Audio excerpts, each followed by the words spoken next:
crisis or any issue that is happening nationally, we need to look at what's going on in the community. And we're finding that churches, student organizations, nonprofits, for a long time just have not focused their attention on helping foster youth. And one thing that can be done, and I've answered this question quite a bit lately, is as as much as some people don't like politics, we have to get involved. And sometimes it can be a little messy, but we have to reach out to our senators and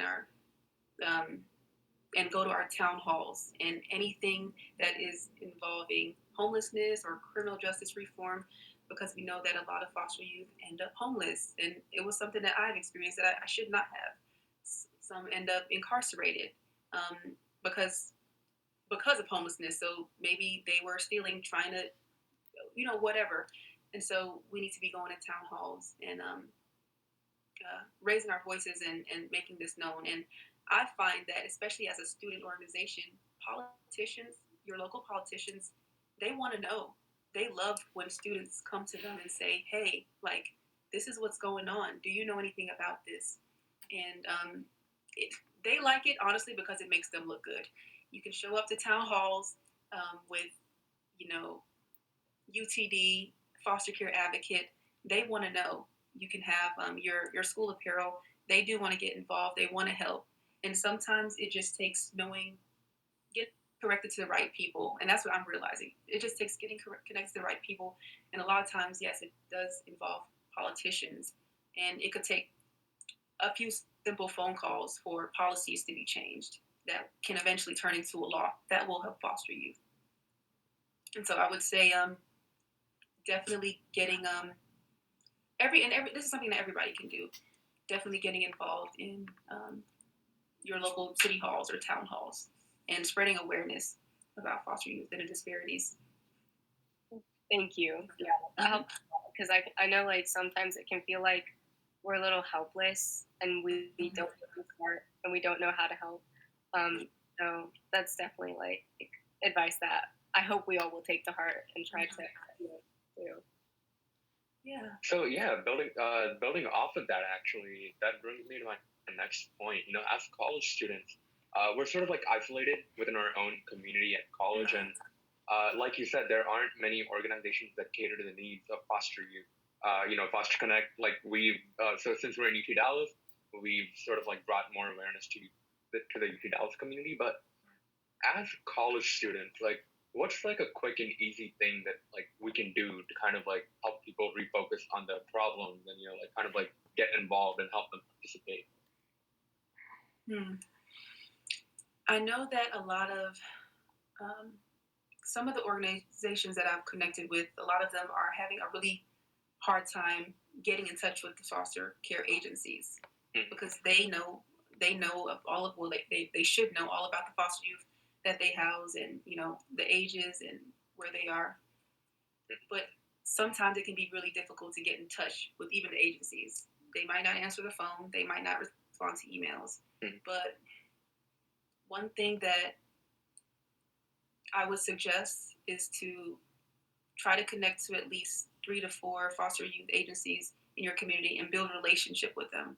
Because, when you all graduate, we want to make sure that this organization is standing strong and that we're still advocating for foster youth. And so having foster care agencies in your corner that you can partner with, I think is going to be huge. Fundraising, I'm not sure. I know that you all have, fundraised and you've done the overnight bags in the past. And right now, not all youth in foster care, because they're taking classes online, they don't have what they need. Some of them are as old as 16 and 17 years old, don't even have a cell phone.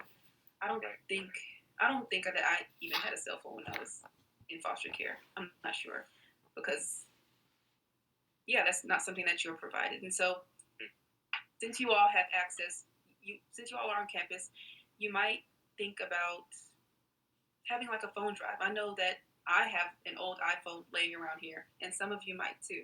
And I'm sure there are some students who might have old iPhones laying around. And some of these foster youth just don't have access to the technology that many students do.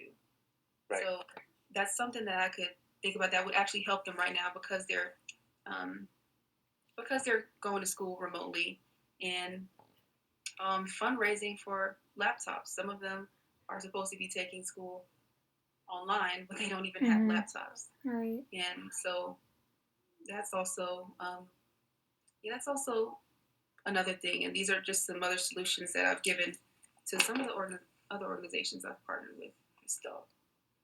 Yeah, no, definitely. I hadn't thought of that actually. The phone drive is a super interesting that we might be able to implement in the near future. Yeah, because they're laying around. Right. That's so true. I have one in my bag. I can donate the first. So, yeah. For sure. Awesome. Well, going off of that, and planning events that I think would help the foster system in times where there's so many precautions we need to take during the pandemic. What do you think are some tips or just like food for thought that you think students should kind of keep in mind or know before going to work within with foster care youth or within like the social welfare system? What are some things that we should keep in mind being unexperienced or even with experience that you may have seen could go wrong? That's a really, really good question.